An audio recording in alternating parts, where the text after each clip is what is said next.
Ang malaking pagkakaiba sa administrasyon ni Bongbong Marcos, nakapagpakulong. May nangyari, di ba? Malalaking isda ang nakasuhan sa pagnanakaw, corruption.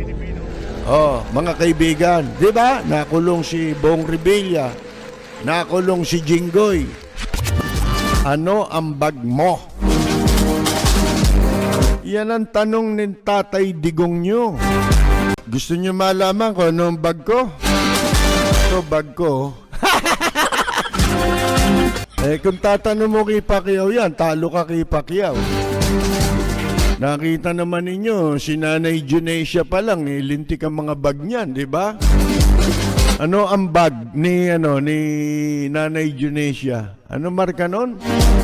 Herpes? Hermes, mga kaibigan. Naku, sus Mariosep. Binigyan nga ni Pacquiao ng Hermes yan eh. Sinulatan, akalain nyo, sinulatan sa loob. Nilagay niya eh, personal property of Junecia Pacquiao.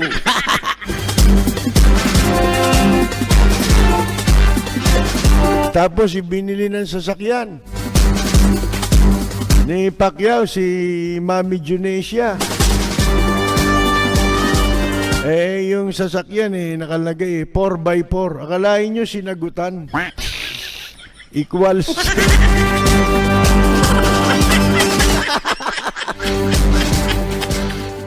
Beno, balikan natin ho ito. Ha? Kasi may sinabi si Pacquiao, di ba? Binanggit. Asan yung yung sinabi ni Pacquiao? Eto, parinig natin sa inyo. Panoorin nyo, pakinggan ninyo, mga kaibigan. Sa tinood lang, hindi ko alam kung alam ni Presidente Duterte hindi ko alam kung alam niya o hindi. Pero, siyempre pag panahon ni Pinoy, congressman ako noon, kalaban ko siya. Again, kalaban ko ako sa kay Pinoy noon dahil sa korupsyon. Yung mga tao niya, puro siyempre ayaw kong makihalo doon. Pero, sa totoo lang, ngayon talaga, kung ano yung korupsyon sa past administration yung kay Pinoy, mas dubli ngayon. Dubli o sobra pa. Paniwala ka sa akin. Sabi ko, hindi ko makakain yung mga ginagawa nito mga ito. Mga tao ron ni Digong nyo, mga korap. 3 times, 3 times ang pagiging korap. Hindi korap yun. 3 beses, di dapat yung korap na korap na korap. Ganon inilarawan ni Pacquiao itong administrasyong ito. Tanong ko nga ano bang agency hindi mo pwedeng iturong sa nakaraang administrasyon na hindi korap? Di ba?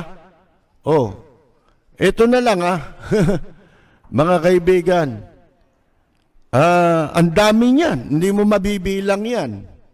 Malulunod si Digong nyo pag tinuro mo lahat yung agency na yan. Para bang naalala nyo 5 years ago ano lang yan, 3 to 6 months. Wala lahat yan. Droga, corruption, wala raw lahat yun. Mga kaibigan, ano nangyari? Bay lumala Lalong naging grabe. At hindi lang yan. Lumubha pa ang krimen. Ang krimen ng pagpatay. Yung maramihang pagpatay. Walang habas, walang pakundangan, at kakilakilabot na patayan ang nangyari. Pero yung problemang lulutasin, hindi naman nalutas Katunayan yung mga drug lord walang nahuli. Kaya nga sabi ni Kauding Bartolome nung nabubuhay, yung mahusay na manunulat at komentarista nung araw, kaibigan natin, sabi niya, meron siyang sinulat na isinalin niya sa Palangka Award. Nanalo yun. Yung kanyang isinulat na ang sabi niya, yang anyang lamok, kung patay ka lang ng patay ng lamok, hindi ka matatapos. Yun ang ibig sabihin. kung gusto mong mawala ang lamok, sabi ni Kauding Bartolome, linisin mo yung pinanggagalingan ng lamok. Ano yun? Yung kanal. Linisin mo yung kanal para mawala ang lamok. Yan po. Natatandaan ko, may sinabi siya nung araw na, sige, subukan nyo niya. Yung, yung kakasuhan siya, di ba? Kundi isama ko kayo sa impyerno. Ibig sabihin nun, magdadamay siya, di ba? Ng lahat. Ngayon ang sabi niya asan ang corruption? Pinararami na nga nila talaga ang corruption para hindi na maging bawal hindi na magmukhang labag sa batas. Di ba may kasabihan nga sa English pag pinapayagan mo, ang kahulugan nung kasabihan sa English, may nagsabi nito yung pantas na mga leader when plunder becomes a way of life. Naging pangkaraniwan na, di ba? Mga kaibigan, kapag daw yung plunder naging pangkaraniwan na, wala nang plunder. Di ba? Mga kaibigan, nakalimutan ko lang sa English, pero yun ang ibig sabihin. Yung bang binabaliwala na yung kaso ng pandarambong, yung pagnanakaw, pagpandarambong. Dahil siguro may pagkakataong di na iniintindi ng tao dahil nagsawa na. Kasi unang-una, walang nangyayari. Yun ang ginagawa nila. Kaya nga wala na ring naniniwala sa kanila. Di ba? Ito mga pinagsasabi niya, napapahiya sila kasi mga kaibigan, merong mga lukong-lukong kamukha lang, nagsasalita ngayon, di ba? Dahil meron sariling personal na agenda. At sigurado tayo, pag si Sara ang naging presidente, sigurado na tayo, maraming magnanakaw. Maraming magpapayaman.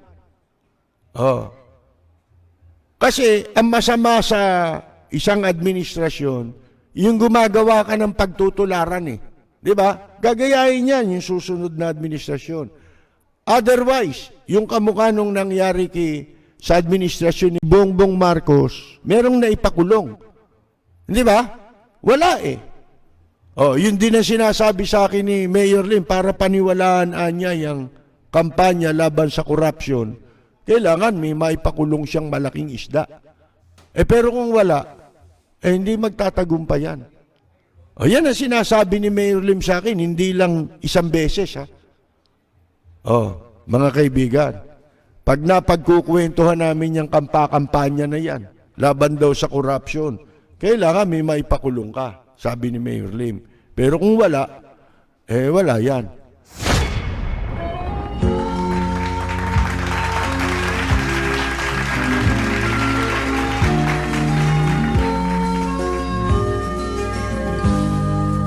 Bayan ko ay isa ang lahi, dito'y wala ang pagkukunwari. Hindi padadaig, sadyang kilala sa daigdig, may pagkakaisa sa bawat nais. Ang bayan ko'y punong-puno ng yaman, bakit ito'y kailangan pang iwanan? Hindi nga ba't anong sarap mabuhay ng